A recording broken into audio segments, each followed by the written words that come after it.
Katotohanan sa bading issue ni Sam Melby at ang revelasyon ni Catriona Gray sa kanilang hiwalayan. There was a part in our relationship that he just realized he wasn't ready. Ito ang nasabi ni Miss Universe 2018 Catriona Gray kay Karen Davila sa ginawang interview vlog ng broadcaster sa kanyang channel, matapos niyang matanong ang estado ng puso ng beauty queen at ang pinagdaanan nitong breakup sa aktor na si Sam Melby. Sa unang pagkakataon nga makalipas ng ilang taon na pinag-usapan ang tungkol sa kanilang hiwalayan, nagdesisyon si Catriona na ilabas ang nararamdaman ng kanyang puso at sabihin kung ano ang tunay na nangyari at kung bakit nila tinapos ang kanilang relasyon na minsan na rin kinainggitan ng mga tao. Aniya, he just realized that he wasn't ready to take it to the stage of commitment that we thought we were on because he had proposed. A few months later, he realized that hindi pala siya ready.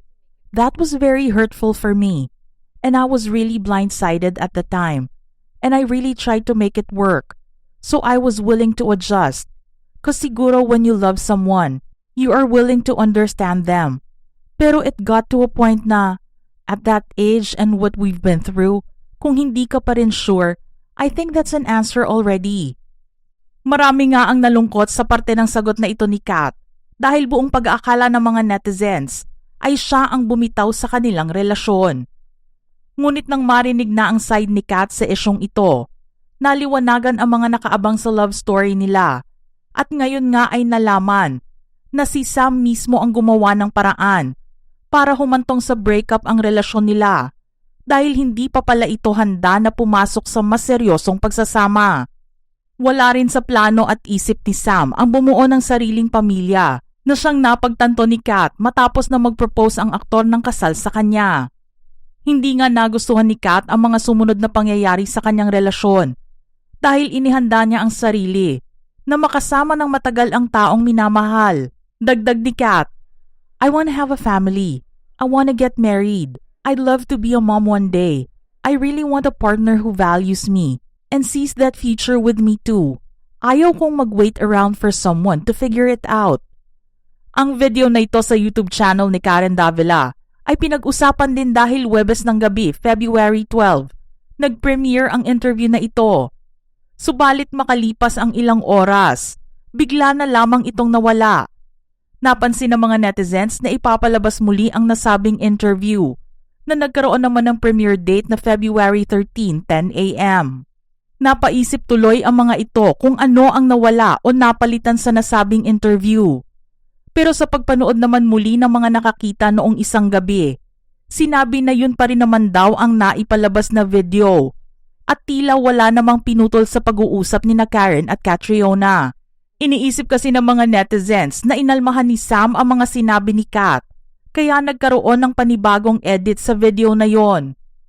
Dahil dito naungkat muli ang matagal nang ini-issue sa gender preference ni Sam pagdating sa mga makakapartner nito. Usap-usapan noon pa man ang di umano'y pagiging gay o bading ni Sam na makailang beses na ring nalink sa pangalan ng iba't ibang mga lalaki sa showbiz. Gayon pa man hinayaan lang ni Sam ang intrigang ito dahil sinabi niyang sarili lamang niya ang nakakaalam kung ano ang katotohanan. Lahat din naman kasi ng nakakarelasyon niya ay puro mga babae at nagtatagal naman ito. Iyon nga lang hindi na uuwi sa pagpapakasal ang mga ito. Isa lang din ang babaeng inaya ni Sam na magpakasal at ito nga ay si Kat. Subalit nauwi ito sa wala. Kaya naman hindi na niya pinatagal pa ang sitwasyon na mayroon sila ni Sam noon at nagdesisyon si Kat na iwanan na lamang ang relasyon na nagpaasa sa kanya. It was one of the hardest thing to do but I realized that I needed to choose myself in that moment because I had already given so much in trying to adjust. I didn't look down on myself in that moment because I did it and I loved the person. Pero at the end of the day, if it's not a relationship that is giving two-way, binalikan naman ng mga netizens ang isang pangyayari sa Sarili Nating Mundo concert ni TJ Monterde sa Araneta Coliseum noong February 2, 2025 kung saan nahagip ng kamera si Kat na nakaupo na may isa o dalawang pagitan lang mula kay Sam na umiiyak Humahagulgol habang tumutugtog ang awiting hanggang dito na lang. Laking gulat na lang din ang mga present sa concert ni TJ na mangyayari ang hindi inaasahan. Na makikita nila ang pag-breakdown ni Kat noong gabing iyon. Sa mga nakapansin naman kay Sam, tila wala itong naging reaksyon sa pag-focus ng camera sa beauty queen habang ito ay umiiyak. Dito na nagsimulang pag-usapan ang tungkol sa sakit na naramdaman ni Kat sa hiwalayan nila ni Sam. Matapos ang hiwalayan nila, may ilang taon na rin ang nakalilipas na natiling tahimik ang magkabilang kampo. Pareho man ang kanilang management company na nagkumpirma na may pinagdadaanang problema ang dalawa at pinipilit naman na ayusin ang issues nila. Inabot ng taon bago sila nakapagsalita tungkol dito. Maaalala nga na March 2025 lang nang aminin ni Sam sa publiko na hiwalay na sila ni Kat, na nabalitang nangyari noon pang January 2024.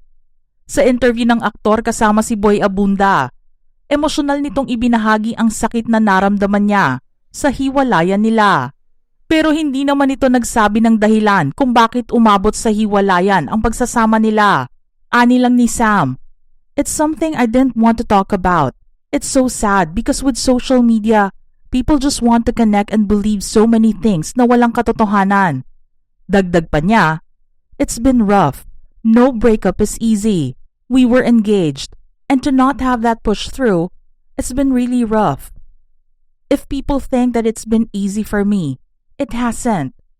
Hindi nga idinetalye ni Sam kung ano ang pinagmulan ng kanilang hiwalayan ni Kat. Ang nasabi lang niya ay ayaw niyang magsalita ng kahit na ano dahil magagamit pa ito ng mga tao laban sa kanya. Ang interview na yun ni Sam ang siya ring naglinaw sa isa pang haka-haka na pinag-uusapan ng mga netizens, ang di umano'y pagkakaroon ng third party sa hiwalayan nila. Napasok nga ang pangalan ni Moira de la Torre sa isyong ito dahil nagkaroon din ng ilang mga unfollowhan sa social media noong mga panahong iyon. Isa na rito ang ginawang pag-unfollow ni Moira sa lahat ng mga celebrities at kilalang personalidad na nooy fina-follow niya sa IG. Gayon pa man, nakita nga na hindi naka-unfollow sa kanya si Kat. Isang malinaw na indikasyon na wala silang issue sa isa't isa. Ang pangalan nga na hindi makikita sa followings list ni Kat ay ang pangalan ni Sam Melby. Sa ngayon nga ay nakamove on na si Kat sa sinapit niyang heartache sa called off engagement nila ni Sam. Ready na nga siyang magmahal muli at inamin naman na she's currently dating someone. Ang pagkakakilanlan ng lalaking dinedate niya ay inaasahang malalaman ng publiko kapag handa na muli si Kat na ibahagi ang kanyang love life sa maraming tao. Mga ka-showbiz peeps, ano ang masasabi nyo sa ating istorya ngayon? Share your thoughts in the comments section below.